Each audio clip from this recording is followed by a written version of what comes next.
Bismillahirrahmanirrahim. Assalamualaikum warahmatullahi wabarakatuh. Waalaikumsalam warahmatullahi wabarakatuh.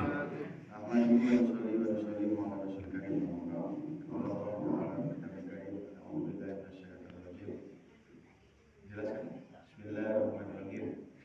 Yang penting di dalam. Wal asri innal insana lafi khusrin illa alladziina aamanu wa 'amilus shalihati wa tawassaw bil haqqi wa tawassaw bis sabr.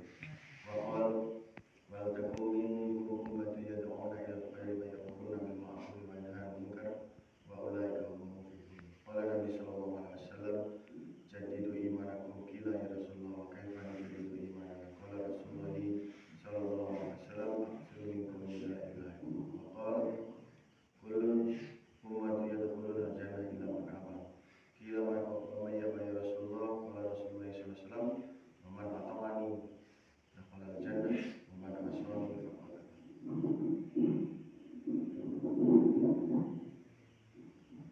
Hadirin Bapak Ibu yang sama-sama berharap ridho Allah Subhanahu wa taala.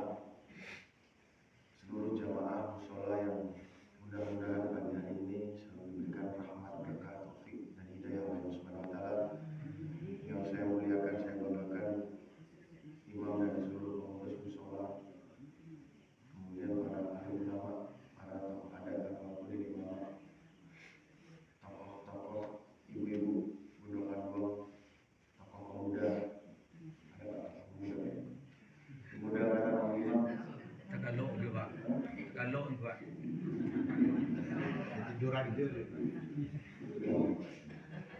yang sama-sama mengharap ridho Allah Subhanahu wa taala. Alhamdulillah, puji syukur kepada Allah Subhanahu wa taala, pagi hari ini kita bisa menjalankan salah satu kewajiban kita, menjalankan sholat subuh berjamaah. Sholat adalah perintah Allah dan berjamaah adalah contoh yang diajarkan oleh baginda Rasulullah SAW. Bapak-bapak, ibu-ibu, kami laporkan ini, kami keliling-keliling surau, mushola, masjid di Tanah Datar. Kalau masjid urutan ke 211. Sedikit atau banyak, Bu? 211. Sedikit banyak?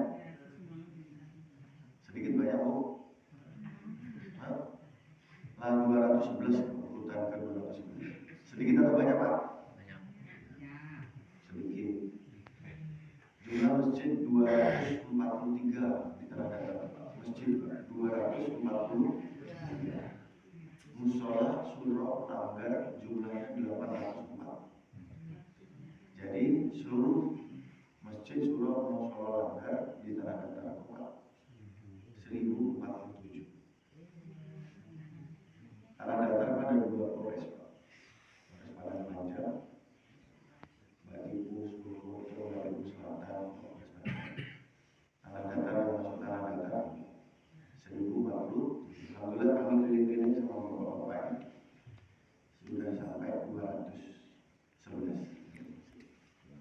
Mudah-mudahan nanti sampai finish, Pak, baru dipindah. 247. Semata-mata kami bersilaturahmi kepada Bapak Ibu sekalian. Yang kedua, kami mau curhat, Pak. Bu, mau curhat? Boleh, Bu? Mau cerita, mau berkeluh kesah sama Bapak. Boleh, Bu? Boleh, Bu, ya? Mau terus terang nih. Agak malu sih, cuma nggak apa-apa ya.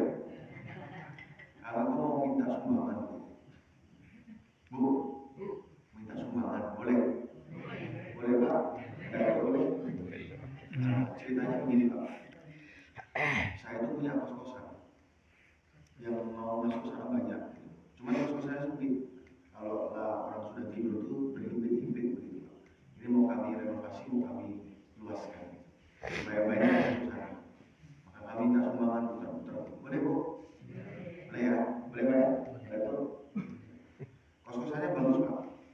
Ada CCTV-nya, dijaga 24 jam. Dapat makan lagi gratis, Pak. Dapat, Pak. Lokasinya strategis, Pak, di Batu Sangkasa, di Maguyu, di tengah-tengah kantor. Di tengah-tengah kantor. Kamar mandi fasilitas di dalam. Ada jerujinya warna hitam.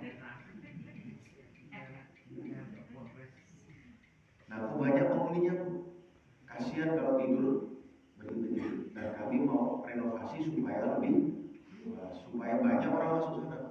Syukur-syukur anak kemenakan, semua orang tanah datang masuk sana. Kami mau renovasi, boleh Bu? Katanya boleh. Boleh Bu? Ya. Hah? Iya, katanya boleh tadi. Pak Agi, tadi katanya boleh. Boleh Pak? 209 masjid, 210 masjid kemarin bilang nggak boleh Pak. Ada yang mengatakan syukurin Pak, suruh siapa masuk sana katanya. Masuk ke sana. Jadi keberhasilan Pak polisi itu mengosongkan penjara atau memenuhkan penjara. Bu, tugasnya Pak polisi itu berhasilnya memenuhkan penjara atau mengosongkan penjara. Tapi faktanya sampai sekarang Pak, penjara saya makin lama makin penuh. Makin penuh kalau misalnya. Nih Bu, urut ranking nomor 1 yang masuk penjara bawa ganja 27 kilo. Bukan daging jawi, bukan ganja 27 kilo. Dan nomor 2 bawa 15 kilo ganja. Pelakunya anak-anak umur 17 tahun. Ganja. Yang nomor 3 bawa sabu-sabu macam garam Pak. Sabu-sabu 23 paket. Satu paketnya kecil sih, tapi satu paket bisa dipakai 30 orang. 23 kali 30 609. Jorongko berapa penduduknya Pak?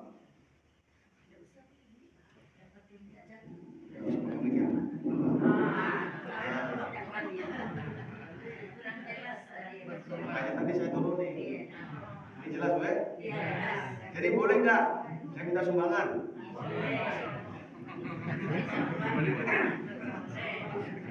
Boleh nggak? Boleh. Buat renovasi penjara. Supaya penjara saya makin luas. Supaya anak kemenangan ibu bapak masuk sana. Tapi faktanya Bapak Ibu sekalian, sampai sekarang penjara saya makin lama makin penuh. Saya ceritakan tadi. Ranking 1 bawa ganja 27 kilo, ranking 2 bawa 15 kilo. Anak-anak itu ada di situ. Ranking 3 bawa sabu-sabu Pak, 23 paket. 690 orang selamat. Penduduk Jorong sini berapa Pak? Jorong. Penduduk Jorong. Tidak ada Pak Jorong. Kiro-kiro Pak, berapa Pak? Tidak ada tokoh masyarakat ini. Tidak ada kepala lingkungan, tidak ada. Udah hafal Bu ya? Yang nomor 4, anak remaja usia 17 tahun maning kambing 29 ekor. Nomor 5, anak remaja usia 15 tahun maning motor 4 biji. 15 tahun 4 biji motor. Nomor 5, nomor 6, anak remaja usia 51 tahun mencabuli anak 15 tahun. Remaja. Kok Pak semuanya orang pernah datang dan semua orang Islam. Dan kemarin waktu dicek Pak satu-satu yang masuk di tempat saya 237-an tahanan. Yang bisa ngaji semuanya Pak, kecuali 2 orang. Jadi dari 237 itu yang nggak bisa ngaji cuma 2. Orang-orang Islam, kemudian orang tanah datar, pinter ngaji, tapi kenapa banyak masuk penjara? Ini aneh Pak. Bukankah di tempat kok Pak namanya ada sumpah sati bukit? Betul? Ada namanya adat basandi syarat basandi kita betul Pak? Duha dan tubuh betul ya? Usai jalumina. Ya Pak betul ya. Tapi kenapa banyak masuk penjara Pak? Masalahnya di situ. Kenapa banyak masuk penjara? Harusnya tidak banyak masuk penjara. Bahkan mungkin mudah-mudahan bisa kosong. Kan begitu Pak? Nah ini masalah. Makanya kami muter Bapak Ibu dari masjid ke masjid. Bukan mau minta sumbangan, bukan. Tapi kami mau mengajak Bapak Ibu mau bekerja sama menyelesaikan masalah ini. Mau tidak Bapak Ibu? Kita selesaikan masalah ini bersama-sama. Bapak apa yang bisa dikerjakan di tempat. Nah makanya kita akan membahas Pak. Yang pertama ini masalahnya itu bersumber dari fenomena apa? Ini seperti apa Pak? tidak lazim di tempat yang harusnya tidak ada penjahat tapi banyak penjahat. Yang kedua penyebabnya, yang ketiga solusinya apa, yang keempat siapa yang harus bertanggung jawab. Saya ulang, yang pertama fenomenanya apa? Keanehan ini apa itu? Fenomenanya apa? Yang kedua masalahnya itu bersumber dari apa? Akar masalahnya apa? Penyebabnya apa? Yang ketiga solusinya. Kita harus cari solusi Bapak Ibu ya. Yang keempat siapa yang bertanggung? Yang pertama Bapak Ibu, fenomenanya. Ini sama mirip zaman dahulu Bapak Ibu. Dulu ada namanya zaman siswa, zaman jahiliyah. Bu tahu zaman jahiliyah apa Bu? Zaman apa? Zaman jahiliyah kok zaman apa? Rata-rata orang mengatakan Pak, zaman jahiliyah kok zaman kejahilan. Betul? Bahasa Arab jahil artinya bodoh, betul. Tapi ada makna lain Pak. Makna lainnya adalah sengaja melanggar, sengaja melakukan. Zaman jahil. Dulu Bapak Ibu, ada Ka'bah di tengah-tengah Mekah. Orang berputar-putar 7 kali. Kalau ditanya, oh, kenapa muter-muter 7 kali? Ini lagi ibadah, namanya tawaf. Buat apa? Buat beribadah. Kepada siapa? Kepada Tuhan. Di mana Tuhan? Di atas langit. Bara jumlah 1. Siapa nama? Allah. Mereka tahu Pak, beribadah kepada Tuhan yang satu di atas langit namanya Allah. Tetapi dalam keadaan demikian, mereka mendirikan, membuat 360 berhala di sekitar Ka'bah. Mensekutukan. Setelah mereka 7 kali muter-muter di Ka'bah, mereka muter juga di berhala-berhala mereka. Sengaja. Maka ini dikatakan jahil. Ada anak kecil lah, pas kebetulan ada Dek, Bapak tanya ya, kepala temannya boleh dibeginikan Kak? Hah? Boleh kepala teman dibeginikan? Tidak boleh, nggak tahu. Tapi karena anaknya jahil, kepala temannya dibeginikan. Jadi jahil kok Pak, Bu, tahu tapi sengaja. 370-an, 237-an orang-orang yang masuk ke penjara saya tanya satu-satu, Pak, masalah narkoba, boleh pakai narkoba? Ya boleh. Masalahnya apa Dek? Nyolong. Boleh nyolong? Masalahnya apa? Berkelahi sama tetangga. Boleh berkelahi sama tetangga? Tidak. Masalahnya apa? Kok kakak adik bisa berkelahi? Rebutan tanah. Memang boleh kakak sama adik rebutan tanah? Tidak boleh. Semuanya mengatakan tidak boleh, tetapi mereka sengaja melakukan. Jadi fenomenanya adalah hari ini masih ada orang yang katanya zaman kegelapan kembali kepada zaman terang benderang Pak, tetapi masalahnya fenomenanya masih ada pikiran dan hati saudara kita di tanah datar yang masih dalam keadaan jahil. Kita mudah-mudahan masuk dalam pendidikan terang benderang hati kita dan pikiran kita. Amin Allahumma. Yang kedua, penyebabnya apa? Gak usah pakai cari-cari sendiri Pak. Gak usah pakai tanya-tanya orang-orang. Tanya kitab Quran dan hadis. Kata Nabi, dalam diri manusia ada 10 daging. Kalau baik dagingnya maka baik 10. Kalau buruk dagingnya maka buruk. Nama dagingnya hati. Hati tempatnya apa Bu? Jangan dibilang cacing. Hati tempatnya agama, hati tempatnya iman. Sedangkan agama ada dalam hati ini ada 5 kata ulama. Ibadah, imaniyah, ibadah, muamalah, masyarakat. Itu agama yang ada di tempatnya di dalam hati. Kalau hatinya baik Pak, maka imannya baik, ibadah baik, muamalah baik, masyarakat baik, akhlaknya baik. Kalau hatinya buruk, maka agamanya buruk, maka iman buruk, ibadah buruk, muamalah buruk, masalah buruk, akhlaknya buruk. Ada bukti Pak, ada. Yang 230 tadi Pak, ibadah. Seluruhnya ketika sebelum ditangkap tidak pernah sholat. Ibadahnya buruk. Jadi penjahat itu berarti hatinya buruk, tidak pernah sholat.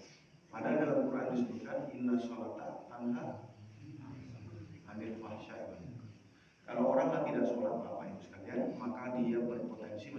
orang jahat. Sekarang kita cek Pak di tempat kita.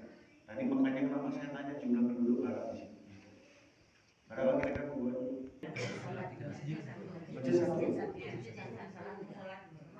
Berarti 4. Berarti 4 ya, satu masjid 3 musola. Ya, berarti 4. 150 bagi 4. 150 bagi 4 rata-rata 35. Masjid naik musola 10. 35 masjid 40 musola 25. Rata-rata begitu ya. 25 musola. Sekarang yang datang ke musola berapa?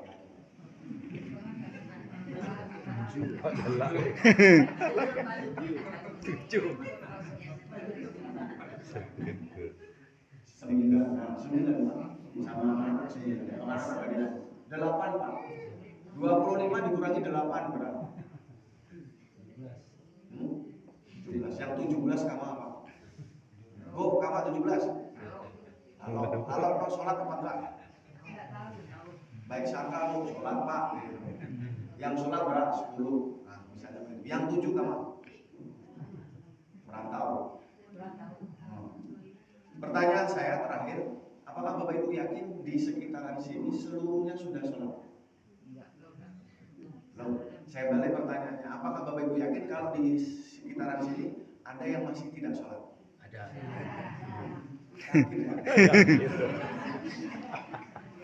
Berarti Bapak Ibu sekalian, jangan salahkan siapa-siapa kalau di sekitaran sini ada yang jahat Pak, Bu. Ada kok pelaku LGBT, ada kok pelaku narkoba, geng motor, orang yang suka cabul, mencuri, membunuh di sini. Jangan salahkan siapa-siapa. Pertanyaan saya, Bapak Ibu mau rela ikhlas atau tidak? Kalau di sekitaran Jorong Pak, di sekitaran masjid, di sekitaran rumah Bapak Ibu ada penjahat, ikhlas? Inilah maksud saya. Kita sama-sama berpikir. Kalau Bapak Ibu tidak ikhlas, saya juga tidak ikhlas. Karena apa? Kalau Bapak Ibu di sekitaran sini ada penjahat, nanti suatu saat warga Bapak Bapak Ibu akan masuk ke dalam penjara. Ini maksud kita mau kita bicarakan.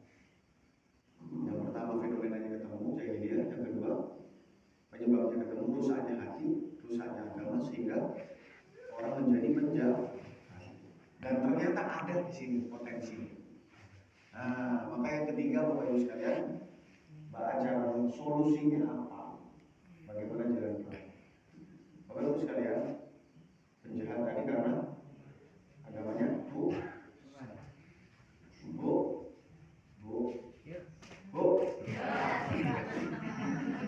Pak Kapolres punya motor namanya Yamaha Mio.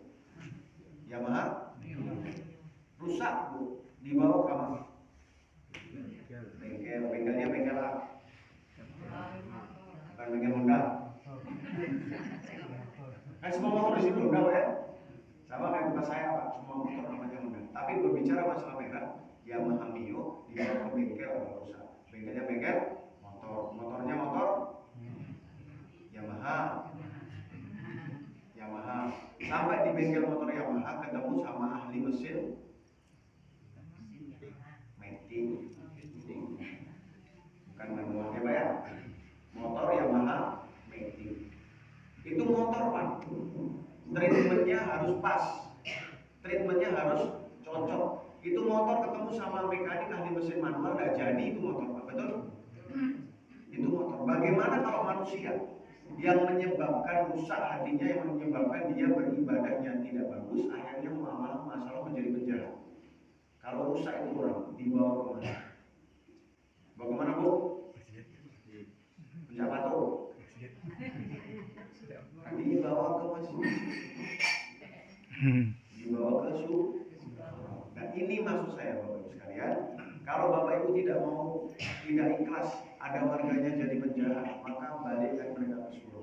Kami selalu menggelontorkan program, nama programnya 100% laki-laki balik masuk ke dalam masjid ketika azan berkumandang. Saya ulangi Bapak Ibu. Tenang aja Bu, nggak usah repot-repot. Nanti kita habisin. Nanti aja kamu. Ini yang penting dulu. 100% laki-laki balik masuk dalam masjid ketika azan berkumandang. Ini Pak programnya yang harus hidup di musola kok. Nah, caranya bagaimana supaya bisa 100%? Saya tanya sama bapak. Di sekeliling kita ini, apakah semua orang tahu kalau di sini ada musola? Masih lihat? Tahu, melihat. Yang kedua, dengar azan. Kenapa tidak bisa datang ke musola? Bukan mata yang buta, tapi bukan telinga yang tuli, tapi Bapak Ibu sekalian, ada orang buta dan tuli duduk di tengah rel kereta api. Apa yang kita kerjakan? Apa Bu? Ditolong. Caranya apa? Bagaimana caranya Bu? Caranya bagaimana? Ditarik. Jangan buru-buru ditarik, marah dia. Nggak tahu siapa. Caranya pertama Pak, step by step. Kita datang ke sana karena nggak bisa pakai handphone, nggak bisa pakai mic Pak. Halo saudara di tengah rel kereta api, minggir sebentar lagi kereta api melewat. Bisa? Buta dan tuli berarti caranya harus datang ke sana. Yang kedua jangan buru-buru ditarik, tapi pelan-pelan dipijat-pijat, dilus-lus, supaya dia tahu siapa yang ada di samping. Dipijat-pijat pelan-pelan, dilus-lus. Yang ketiga baru diangkat pelan, baru kemudian dipijat. Dan saya ulangi, datang ke sana, dilus-lus pelan-pelan. Yang ketiga diangkat pelan-pelan, baru dipindah. Bagaimana caranya ada saudara muslim kita yang buta dan tuli hatinya belum bisa ke masjid, supaya bisa ke masjid? Caranya bagaimana Pak? Bu? Datang ke sana, nggak bisa pakai link, nggak bisa pakai grup WhatsApp. Datang ke sana, bawa lamang tapai, Bu, bawa lamang tapai, suruh makan. Dan makan tumben Pak, nggak makan. Ngobrol, azan udah bermakan, habis untuk makanan baru kita ke masjid. Jangan dibilang sesat, jangan dibilang kafir, jangan dibilang berdosa masuk neraka, tidak sholat, dilurus. Maksud saya. Jadi bahasa Jepangnya Pak, dijapui. Ya Bu, bahasa Jepangnya dijapui. Ya, itu harus dijemput, nggak bisa. Pak, pakai link. Pak Kapolres datang pengajian, nah, tetap aja kayak dulu. Betul Pak ya? Nah, maka harus dijemput. Dan 100% Pak, jangan ditinggal meskipun satu orang. Kenapa harus 100%? Karena programnya 100%. Sama kayak zaman pemilu Bapak Ibu. Dulu di zaman pemilu Bapak Ibu, boleh nggak satu orang lolos dari daftar pemilih tetap? Boleh? Nanti aja Ustaz, jawabnya. Ditahan dulu. Nanti aja gampang. Nanti saya habisin semuanya. Kan taruh aja. Dulu zaman pemilu Bapak Ibu, boleh nggak satu orang lolos dari daftar pemilih tetap? Boleh. Makanya Bapak Ibu diketok-ketok sensus sama orang pemilu, betul? Orang partai itu dulu, boleh nggak tidak mencoblos partai mereka itu dibiarkan? Nggak apa-apa, satu orang aja, nggak usah. Boleh nggak? Nggak mau, maka Bapak Ibu dikejar supaya nyoblos. Nama programnya serangan, dibawain barang Bro, intinya barang. Itu Bapak Ibu kalau pemilu Bapak Ibu salah nyoblos nih, ruginya cuma 5 tahun, betul? Bagaimana dengan orang yang tidak sholat, ruginya 1 kali tidak sholat dengan sengaja, ruginya 5 tahun. Dalam satu hadis dikatakan, orang yang tidak sholat dengan sengaja 1 kali saja, dia masuk neraka selama satu hukum lamanya 80 tahun akhirat, 1 hari akhiratnya 1000 tahun di muka bumi. Jadi 1 sholat yang ditinggal dengan sengaja, maka dia akan masuk neraka selama 280 juta tahun. Tadi kok ada 17 orang yang mau masuk neraka 280 juta tahun. Baik, biarin aja Pak, bukan saya, bukan istri saya, begitu Pak. Apakah kita akan begitu kan? Kasihan Pak, harus dijem 100%. Jangan ditinggalkan meskipun satu. Yang kedua Pak, mau kita tolong nggak nih yang 17 orang? Ditolong nggak Pak? Bu, supaya selamat, tidak masuk neraka 280 juta. Yang jauh saja saudara kita tolong, apalagi yang dekat. Orang-orang Palestina, saudara muslim kita tolong tidak? Tolong. Kalau bisa kita datang ke sana membantu mereka berjuang, betul Pak Bu? Kalau tidak bisa kita kirimkan PT supaya mereka bisa makan, betul? Kalau tidak bisa minta sama Pak Imam pakai kunut nazilah. Kalau tidak bisa pakai doa Allah mansur lil muslimin wal musliman amin fi Palestin amin, begitu Pak ya? Yang jauh saja kita tolong, apalagi yang dekat harusnya ditolong. Gambarannya Bapak Ibu, padahal nih berbicara tentang siapa yang bunuh harus kita tolong. Orang Palestina, Bu Pak, tertembak, kena bom, tidak bisa makan, kelaparan, mati. Status matinya mati syahid masuk. Tetangga kita 17 orang pagi ini tidak sholat, mati masuk. Ada 2 orang kecelakaan di depan sini Pak, tabrakan motor jatuh, satu dengkulnya lecet, satu kakinya patah. Yang ditolong yang mana dulu? Yang kakinya patah. Ada 2 orang yang mau mati Pak, satu mati mau masuk surga, satu mati mau nyungsep masuk neraka. Yang ditolong yang mana dulu? Yang masuk neraka dulu yang ditolong. Sudahkah Bapak Ibu menolong warga kita yang mau masuk neraka pagi hari ini? Kita harus berpikir nih Pak, mana yang harus kita lakukan. Maka Bapak Ibu ya, 100% lagi-lagi balik harus masuk ke dalam masjid, tidak ada rumahdan dengan cara dijemput. Ini dulu yang kita tolong. Nah, kemudian Bapak Ibu ya, kita harus apa Pak? Menjemputnya dengan cara door to door. Ketok pintu dari pintu ke siapa? Nah, kalau sekarang berarti ada berapa tadi? 1, 2, 3, 8, berarti besok ada berapa? 16. Besok subuh ada 16. Besok Jumat ada 16, berarti besok Sabtu ada berapa? 30. Itu caranya. Harus diketok-ketok door to door. Pak sulit Pak, door to door itu bukan usaha kita Pak, kita pakai punggung, tidak bisa Pak. Door to door Pak, menjamui dari rumah ke rumah itu kerjaannya Nabi Muhammad. Kerjaan siapa Bu? Kalau kita tidak sama dengan kerjaannya Nabi Muhammad, bagaimana kira-kira? Berbahaya. Nih gambarannya Pak. Bapak Ibu orang Padang, orang Minang, punya klub bola. Selalu saya namanya semen Padang. Betul Bapak Ibu? Warna kaosnya merah, semen Padang. Gambar kepala kerbau. Betul Pak?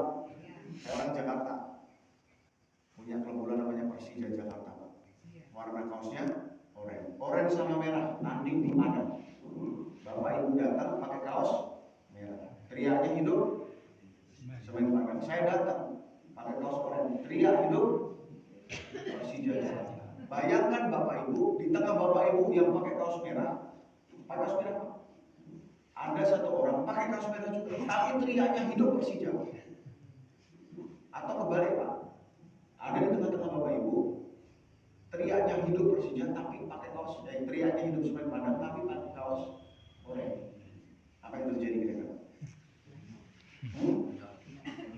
Mati Pak. Pulang gak selamat, minimal badannya, kepalanya bonyok-bonyok, kepalanya diinjak, diteriaki pengkhianat. Kok lain pengkhianat? Kaos merah tapi teriaknya hidup Persija, atau kaos merah atau kaos teriaknya Persija hidup semen Padang tapi pakai kaos oranye. Gara-gara kenapa dibilang pengkhianat? Gara-gara beda antara buruh dengan baju. Bagaimana kalau kita ini berbeda dengan Nabi Muhammad SAW? Nah, Nabi Muhammad SAW mau meninggal mengucapkan ummati. Setiap hari bergerak menemui berpikir tentang, menangis tentang, berdoa untuk. Hari ini kita menangis untuk, bergerak kemana-mana untuk cari, berdoa malam-malam untuk, menangis untuk Bapak. Nabi bilang ummati, kita bilang binti, sama belakangnya tiba. Tapi Nabi bilang ummati, kita bilang ketemu sama kita di Telaga Kausar, mau dikasih air minum sama Nabi. Kami tahu, saya bilang mati kok kamu bilang piti. Beda tuh sama Pak. Kira-kira Nabi bilang apa sama kita? Na'udzubillah, bisa jadi Nabi bilang apa? Ya, tanggung jawab yang tanggung jawab kita semua. Karena apa Pak? Untuk membentuk satu negara saja Pak, harus diawali dari perkara ini Pak. Negara yang baik terdiri dari provinsi-provinsi yang baik, betul? Provinsi yang baik terdiri dari kabupaten yang baik. Kabupaten yang baik terdiri dari kecamatan yang baik. Kecamatan yang baik terdiri dari nagari yang baik. Nagari yang baik terdiri dari corong yang baik. Corong yang baik terdiri dari masyarakat atau rumah-rumah yang baik. Masyarakat atau rumah-rumah yang baik terdiri dari individu-individu yang baik. Individu yang baik, indikator yang baik itu dari mana? Hati yang baik. Jadi kalau mau menyelamatkan negara ini Pak, buatlah setiap orang memiliki hati-hati yang baik. Di mana tempat membuat hati-hati yang baik Pak? Di mana? Yang keempat Bapak yang mulia, maka harus tanggung jawab kita semuanya Pak, untuk membuat hati-hati yang baik seluruh masyarakat. Contoh begini Pak, kita sedang pengajian begini, ada dua orang masuk ketemu sama Pak Dato minta izin, minta tolong diizinkan. Apa? Saya tidak mau merusak masjid, Pak Dato. Saya tidak mau mencongkel jendela, tidak mau mensobek-sobek karpet. Kami mau minta izin memotong tiang musola. Memotong tiang. Boleh Bu? Boleh Pak? Kenapa tidak boleh? Roboh. Memang ini musola Ibu. Kenapa Ibu melarang kami? Pasti Ibu akan mengatakan karena ini musola kami, bukan musola saya, tapi musola kami yang bertanggung jawab. Sama dengan itu Pak. Nabi SAW sabdakan, sholat adalah tiang agama. Siapa yang dia sholat menegakkan tiang agama, siapa tidak sholat dia merobohkan tiang. Pagi hari ini ada 17 orang di sini yang sedang merobohkan tiang agama. Tanggung jawab siapa? Kami. Supaya agama tidak. Jadi kok Pak, yang pertama ada yang jahil, yang kedua penyebabnya agama rusak, hati rusak, yang ketiga caranya harus dijauhi, masuk ke masjid 100% laki-laki balik, yang keempat tanggung jawab kita bersama. Dan selanjutnya Bapak Ibu yang lihat, kalau 100% laki-laki balik masuk dalam masjid di 1047 masjid musola Surakarta, kira-kira apa yang terjadi dengan tanah datar? Kira-kira yang saya sebutkan 1047 seluruhnya musola Surakarta 100% laki-laki balik masuk dalam masjid. Ayat Quran akan tercipta. Walau anna ahlal qura amanu wa taqaw lafatahna alaihim barakatin minas samai.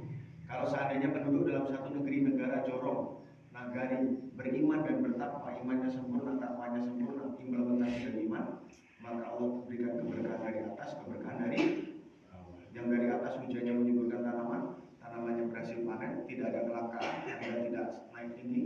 Kemudian yang dari bawah kehidupannya baldatun thayyibatun walaupun kalau tidak ada iman dan takwa, yang dari atas jadi bencana, yang dari bawah jadi bencana. Yang dari atas hujannya jadi galudo, angin puting beliung, tanah longsor, gempa bumi.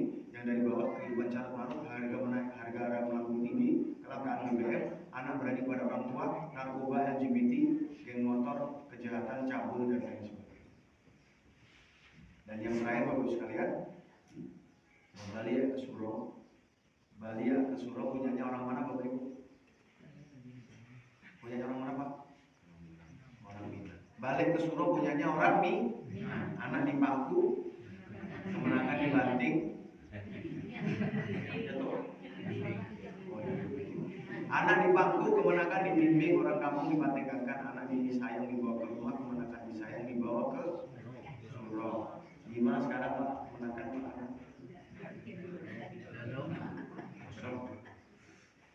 Bawalah Pak ke Suro, kan begitu ya Pak ya?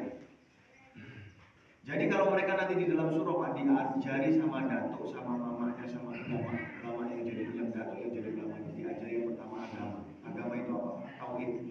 La ilaha illallah Muhammadur Rasulullah, tidak boleh cacat, harus sempurna. Yang kedua, agama fikih faraid, sholat, zakat, puasa, sedekah, haji, umroh dan lain sebagainya. Faraid, hukum-hukum fikih. Yang ketiga diajari Quran, membaca dan menghafal. Itu agama. Yang kedua diajari adat sama Pak Datuk.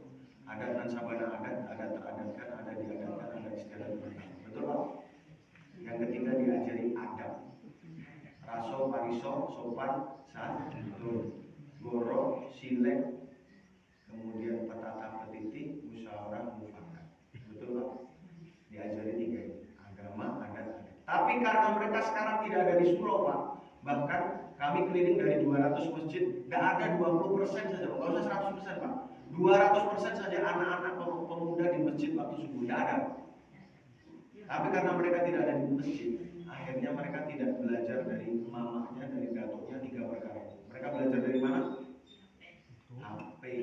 Mereka belajar dari setan gepeng. Rusak. Minangkabau. Kami tidak ikhlas. Ini ada Pak Wakam, ada Pak Polisi tidak ikhlas Pak. Kalau ada bahasan salah bahasan kita belum tenggelam dan terinjak-injak oleh kelakuan kita sendiri. Nah, maka yang bantuan Bapak Ibu kita jabut anak kemenakan, kita bawa mereka 100% lagi-lagi balik masuk ke masjid dengan cara yang pertama Bapak kerjakan saja. Bagaimana cara mengerjakannya Pak? Setiap hari Bapak door to door, Bapak keliling, Bapak ngomong sama semua orang tentang Babalia Rasulullah. Bapak beli goreng pisang, Bapak beli bensin, enggak, lah sholat enggak, belum Pak, sholat di masjid, kita ramaikan Mas. Kalau Pak ya, kemarin sampai Isya Bapak punya waktu enggak usah pulang ke rumah, Bapak dulu. Kalau Pak ya, kalau sekarang 8 berarti besok ada 16. Untuk ibu-ibu, Bu, Ibu, ya. Kalau punya suami belum ke masjid, sementara dihentikan jatah. Ibu, jatah makan gitu Bu ya. Nah, hentikan dulu. Nah, ke surau dulu. Nanti lah ke surau, beres ke surau baru dimasakkan. Dihentikan jatah. Supaya Bapak 100% lagi-lagi balik masuk dalam masjid ketika azan dulu mana. Kerjakan. Yang nomor 2 istiqomah. Sampai kapan istiqomah Bapak Ibu? Sampai mati. Kerjakan istiqomah. Yang ketiga yang paling penting Pak, jangan berpikir hasil. Jangan berhasil tidak berhasil, satu orang masuk musola, tidak ada yang mau masuk musola, jangan dipikir. Inna kala tahdi man ahbabta walakin Allah yang dibaca. Muhammad, berkali-kali kamu datang kepada Abu Thalib, tidak bisa kamu ngasih hidayah, karena yang ngasih hidayah kita nggak bisa ngasih hidayah saudara kita. Tapi yang penting kerjakan istiqomah, jangan berpikir. Siapa? Siap? Bu siap? Jangan dikasih jatah ya. Mudah-mudahan warga kita menjadi warga yang sehat imannya, sehat agamanya, sehingga menjadi orang yang baik di sisi Allah Ta'ala, tidak menjadi penjahat. Itu saja mungkin yang perlu kami sampaikan. Kami ucapkan terima kasih. Mudah-mudahan Bapak Ibu seluruhnya sehat semuanya. Dan jangan lupa Pak, programnya 100% ketika dibalik masuk dalam masjid ketika azan berkumandang dengan cara dijawab. Ya Bu ya.